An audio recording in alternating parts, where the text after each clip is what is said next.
Family, what's good with you? It's your boy Milky Way J. Welcome back to another banger, and we got another death battle smacker. Death battles have been going crazy, especially since I've been reacting to them. So I appreciate y'all for that first and foremost. Today's death battle, we got Wile E, Coyote versus Tom Cat. A bit of a different angle, but super OG cartoons going head to head.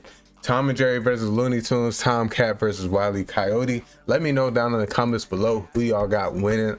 It was a banger. Trust me. I mean, they both got very similar abilities, and they have similar roles in their respective cartoons. Let me know down in the comments below how y'all feel. Like the video if you like the video. Subscribe to the channel if you're new and you don't want to miss any more content. I appreciate y'all. I love y'all. Spread love to the people that mean most of y'all. And without further ado, let's get into the video. Enough of me yapping. Y'all gotta see this one. Let's go.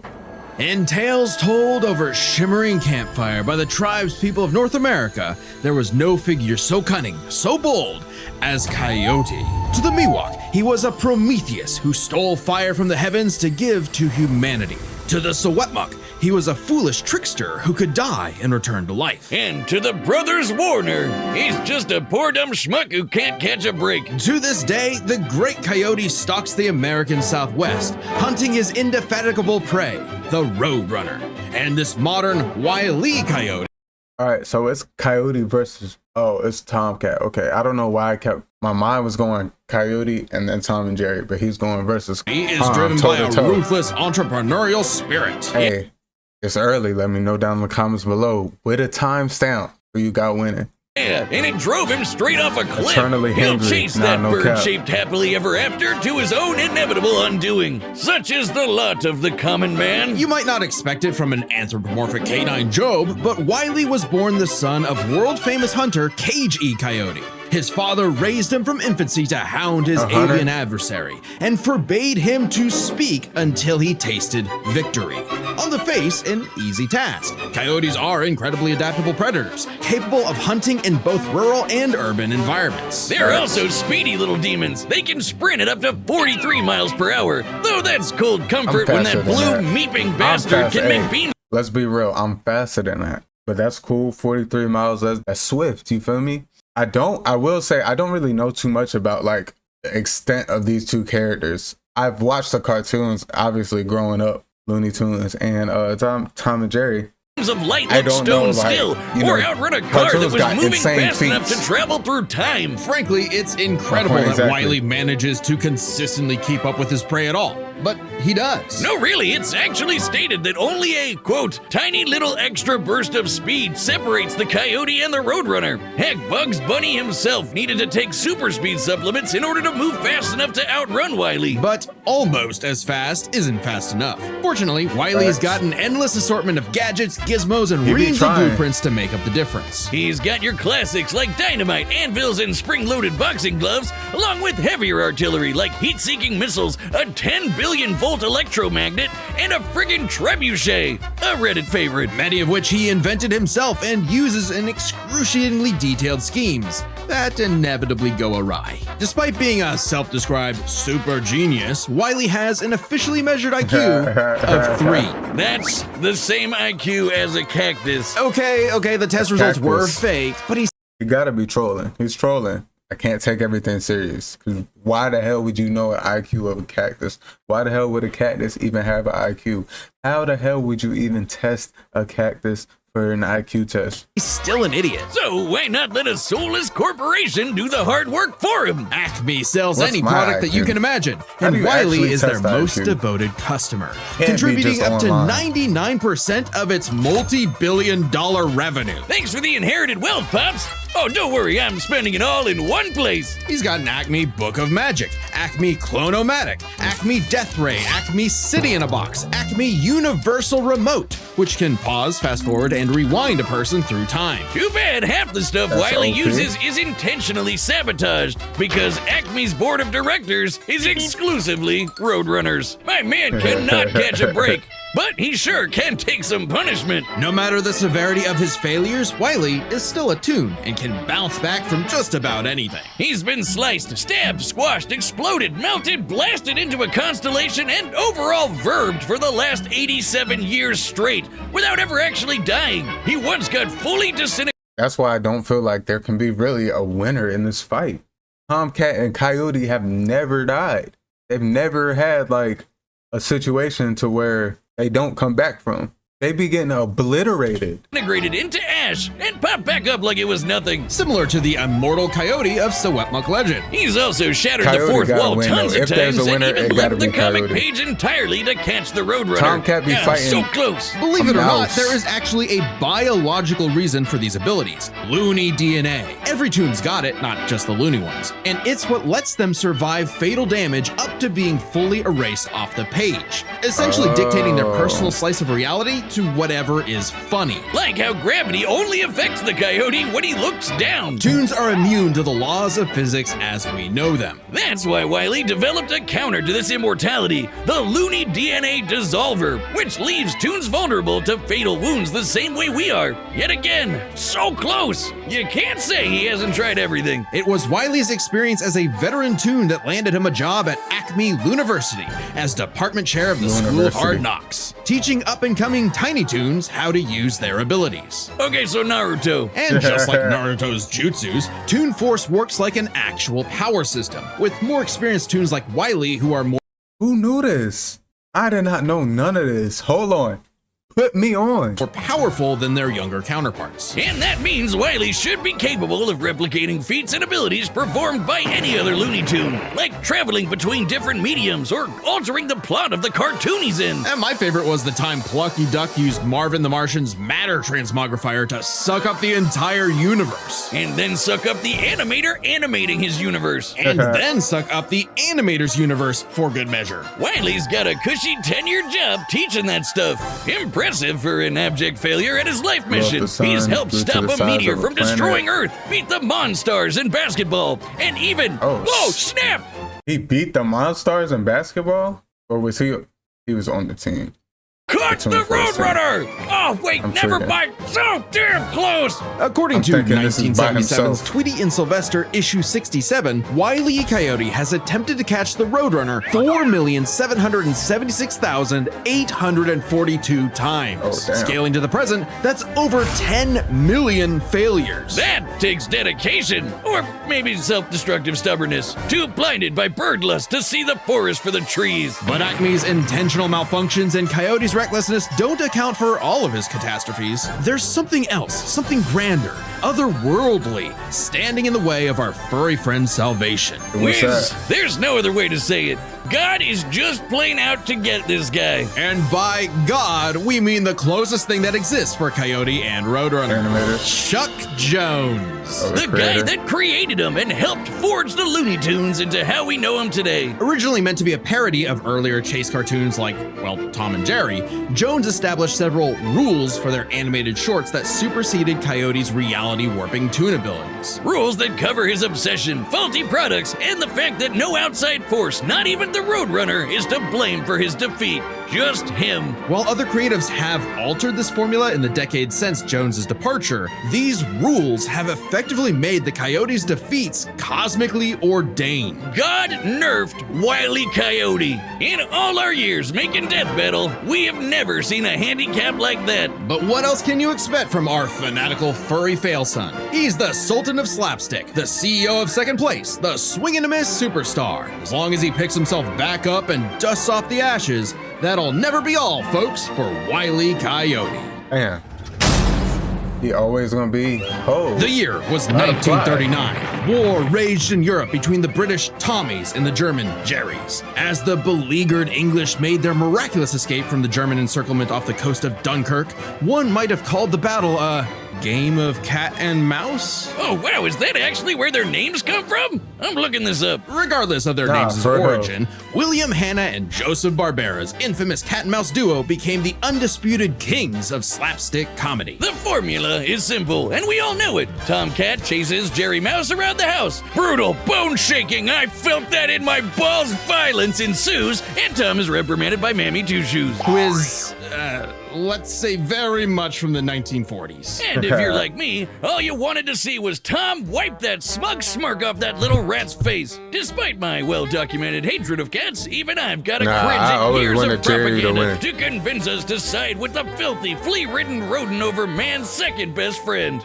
Oh, big yawn. House cats like Tom are actually some of Earth's most successful predators. They can run up to 30 miles per hour, leap 6 feet high, and despite being commonly perceived as nocturnal, they're actually crepuscular and hunt in the dawn and evening. Tom specifically is a British shorthair. They're strong, stocky Roman cats bred to withstand harsh conditions. And for Tom, harsh conditions is an understatement. Tom has collected a crazy assortment of weapons in his war against mouse kind. Sure, most of it is the stuff you can find around the average American household, like baseball bats, lead pipes, special equipment. I'm gonna just read off a couple of each. So in the conventional, we got boomerang.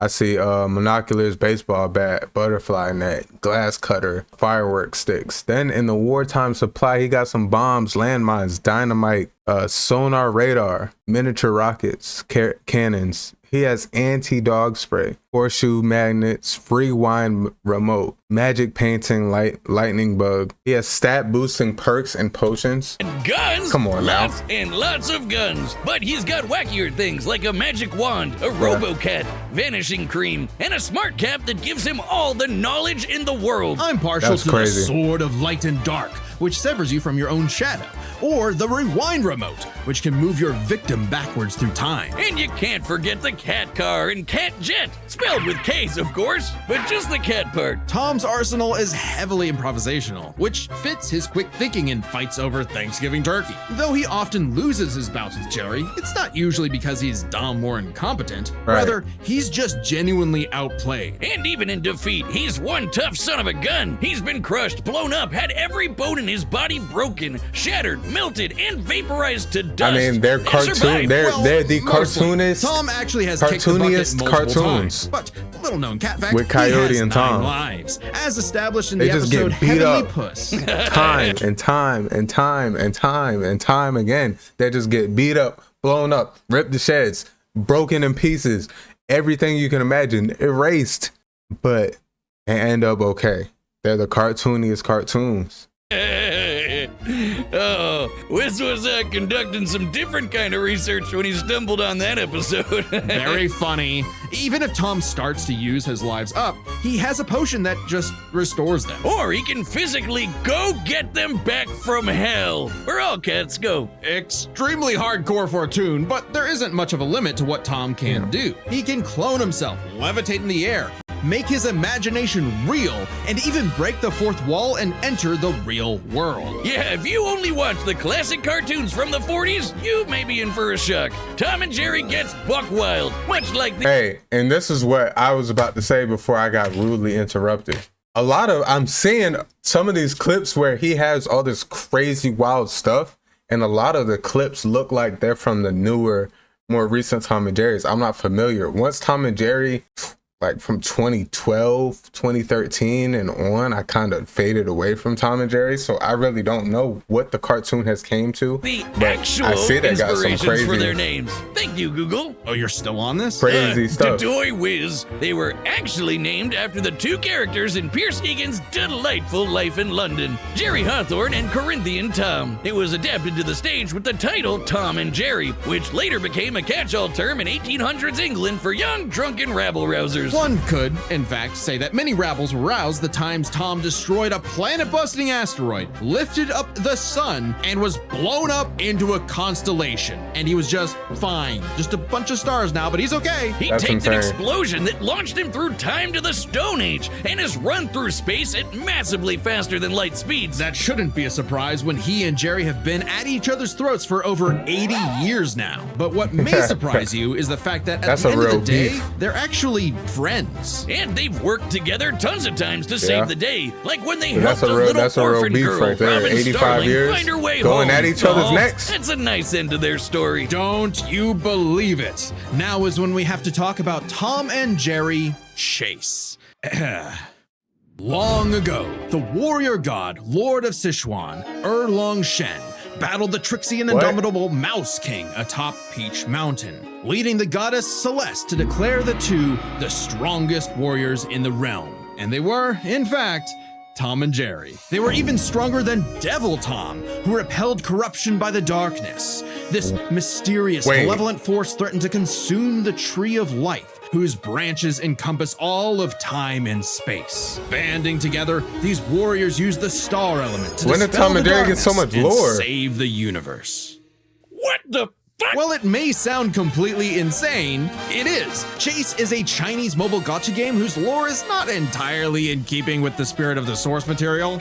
However, it is officially licensed by Warner Brothers Interactive Entertainment, which means we have to include it in our research. So that the gods may grant us mere mortals some heavenly push! No! Friendly rivalry aside, though, Tom has actually managed to catch the little rat fair and square a few times. By my count of the original shorts, 19 times. I could watch him on repeat forever. Too bad he's still a filthy feline. The only kitty I truly respect is named after booze. Well then, you're in luck, because the Tom and Jerry of English literature later became the namesake for a famous Christmas cocktail. Because there's no better way to get absolutely trashed than with good old Tom and Jerry.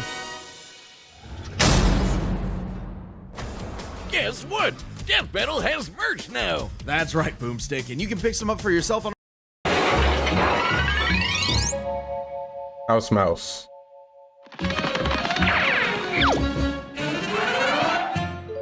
Domestic cat.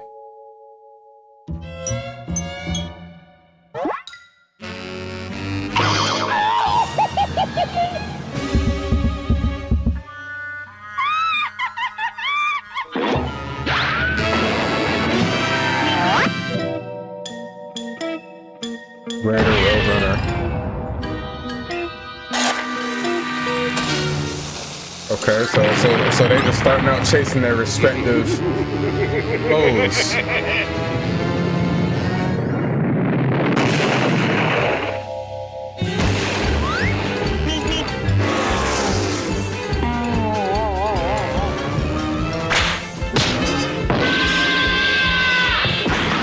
Oh yeah.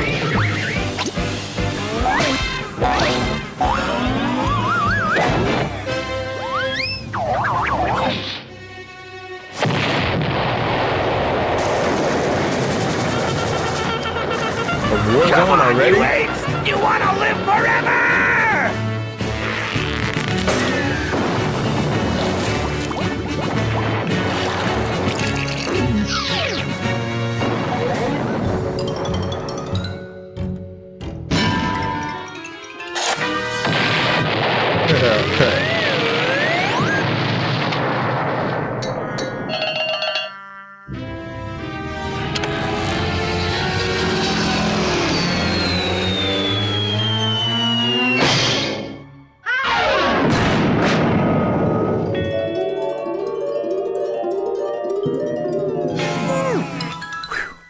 Save one of his 9 lives, head ass.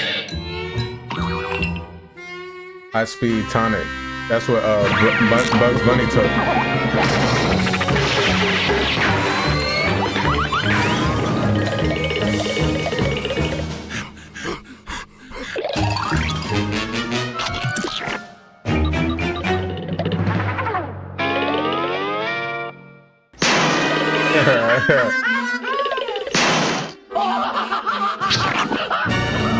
Head ass. Getting in the wind.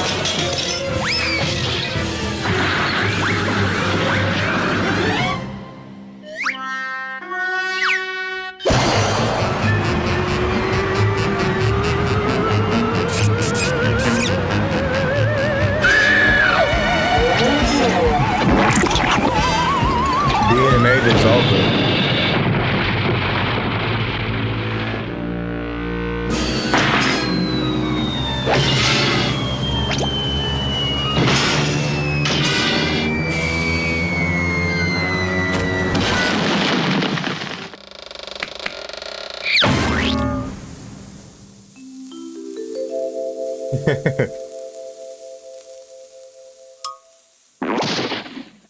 Wile E. Coyote, super genius. Wait. He won? I said he was probably Thank gonna God win, one but of them actually died this time. I mean, no! Animal cruelty, no! I didn't think it was gonna end like Coyotes that. eat cats, I'm not surprised. While both Cat and Coyote were incredibly powerful, they weren't literal gods who could snap their problems away. They had limitations and weaknesses that could be exploited, especially by each other. Let's first talk their stats. Both All right, were strong enough to let's talk contend it. with universe-threatening phenomena, but comparing Wile E to Plucky Duck, Looney Tunes can not only destroy their own universe, but their animators as well. And while Tom Thanks. could move faster than light, Wile E could keep up with the Roadrunner, who could outspeed a car fast enough to travel through time. That's immeasurably fast, and much faster than Tom. Wile E gets the edge in stats. Okay. Wile E's arsenal was a bit better too, believe it or not. Even eliminating the devices that have been shown to malfunction, he still countered everything Tom had. The biggest being the Looney DNA Dissolver, which could render Tom's cartoony healing factor moot and end the fight. While Tom has Oh, never been that's shown to what have happened. Looney DNA specifically, the concept clearly has nothing to do It's like with Toon actual Force. DNA molecules. Looney Tunes have been erased completely and still returned, so it's clearly something more fundamental to their essence. And since the Dissolver works on any tunes, not just the Looney ones, Right. it should apply to Tom. But considering how much of a screw-up Wile E is, it wasn't a sure bet. Hell, it could have backfired, especially considering how much more competent Tom is. When it came to intelligence, Wile E's engineering and scheming It's definitely genius were Tom. often defeated by his own ego and stubbornness. Tom, on the other hand, was consistently more flexible, pragmatic, and victorious in his fights. He definitely gets the edge there. Oh, and Definitely. Tom has one other big advantage. He doesn't have God nerfing him. And that's the big question. Was Tom capable enough to benefit from Wile E's narrative-enforced bad luck? If you know, you know. The big If question. you know, you know. Was Tom It's one of the smoothest cartoon moments ever. If you know, you know. I'm not even going. The way he did that with the utmost butterness. capable Hey, enough to benefit from Wile E's snap. narrative-enforced I'm not bad gonna lie luck to you. and Snap. see the DNA Dissolver backfire against him? That bad luck is a core part of Wile E's character as a cartoon. So let's call it his, toonliness. To find the answer, we dug deep through the bowels of Looney Tunes lore Bowels. and ended up in an unexpected place. Right. Space Jam. Where Wile E yet again fails against the Roadrunner, but against the villains of the movie, the Monstars, he actually scores. And scores again in the sequel, more than anyone else. But according to Chuck Jones's rules, that shouldn't happen, right? Throughout his entire history, Wile E's cosmically ordained failures only occur when he's specifically chasing the Roadrunner, or other tunes the plot bends around like bugs, because that's what Chuck Jones's rules were written for. Coyote and Roadrunner cartoons. And even then, looking closely, they've been broken a few times throughout the decades, even during Chuck Jones's tenure. Without the universe nerfing him, there's no reason to think Wile E couldn't eventually land a hit with the Looney DNA Dissolver. Especially when the only reason it failed was because of the Roadrunner's intervention, a direct violation of Chuck Jones's limitations on the Coyote. And especially when it's the only thing that either one had that could kill the other. Despite lacking Wile E's narrative impediments, and despite having a better track record overall, Tom ultimately had no surefire way to kill Wile E, whereas Right. Wile E's superior strength, speed, and looting arsenal ensured his victory. Wile E Okay. gave one hell of a chase and left Tom I said, Jones like I in said for at the a beginning of the rematch. video, winner I is think Wile E if there was Coyote. going to be a winner, it would be Next him. time on Death Battle. Next time. Spider-Man versus Deku. Subscribe and join as a member. Leave a like if you like the video. Comment down below if you want to see this one. And subscribe to the channel if you are new so you don't miss any in the future. Man, Death Battle, I've loved reacting to these on my channel. And we got Wile E, Coyote versus Tom the Cat this one. Hey, Coyote came out on top. Let me know if y'all had him winning from the jump. I appreciate y'all. I love y'all. I'll catch y'all on the next video. It's your boy Milky Way J. I'm out of here.